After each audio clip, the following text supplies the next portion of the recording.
As we begin section 1.2, it's important for us to remember what it is that our learning goal here is. We're trying to learn how to solve multi-step equations. And our essential question is, how can you use multi-step equations to solve real-life problems? And that's what we want to look at in here. So first we're going to go through 3 examples of multi-step equations and how to handle the mechanics of solving a multi-step equation. And over here on the right, I'm going to write some important principles to keep in mind while we're doing this. The first is that we're going to use the addition and subtraction properties of equality before we do or apply the multiplication and division properties of equalities.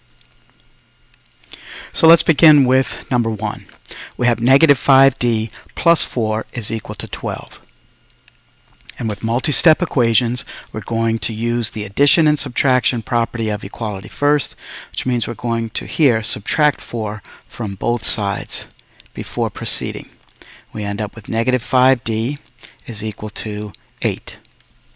Then we're going to use the multiplication and division properties of equality. So we're going to divide both sides by negative 5, the goal being to isolate the variable d, and that tells us that d is equal to negative 8 over 5, which is also negative 1.6.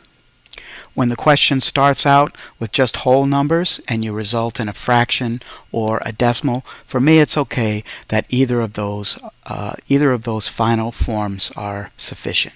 Let's go on to the second example. In the second example, we have negative 2n plus 9n minus 8 equals 27. And so here we have another important principle.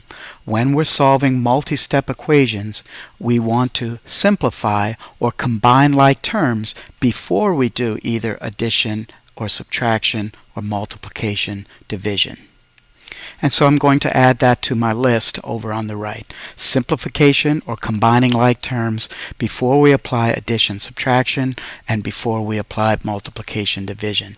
So in this problem number 2, you should be able to see that we have negative 2n plus 9n, which are like terms that can be combined before we begin. So now we add them together. Negative 2 plus 9 is 7n minus 8 equals 27, and now we have a problem similar to what we had in the first example. So again, we're going to apply the addition property of equality to both sides here. We're always going to use the inverse operation of what is in the problem itself. So since we have 7n minus 8, we're going to add 8 to both sides. And when we do that, we end up with 7n is equal to 35. We're going to use the division property of equality, dividing both sides by 7. We end up with n is equal to 5.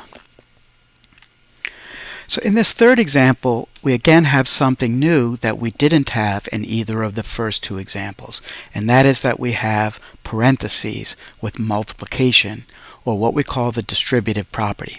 So in this example, we're going to need to first, before we do anything else, distribute. So what do we mean by the distribution property here? Is that we're going to multiply the 5 times the 2, positive 2, and the negative x. So we have 5 times 2 and 5 times negative x. So on the first pass through, we're going to leave everything else exactly the way it was and only work on the distribution.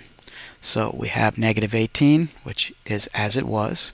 5 times 2 is 10. 5 times negative x is negative 5x. And then plus 2.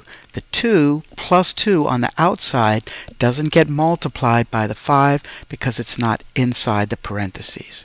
So now we're at a point where we were in example 2, where we have things that can be simplified or combined. And the like terms that we have are on the right side. It's a positive 10 and a positive 2.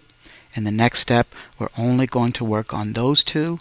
Positive 10 plus positive 2 is 12, then minus 5x. All right, so at this point, we are back to where we were with example 1. We're going to apply the addition or subtraction property. Here we want to subtract 12 from both sides. We end up with negative 5x on the right, subtract 12 on the left, and we have negative 30. Negative 18 minus 12, or negative 18 plus negative 12. Either way, we're going to get negative 30.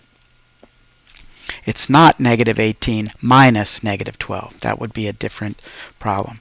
And then we're going to apply the division property of equality, dividing both sides by 5, and we end up with x, positive, is equal to 6. Again, positive.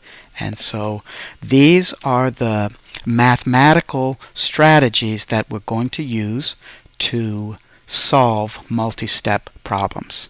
In the next video, we want to look at how we can apply these strategies to solving real-life problems, word problems.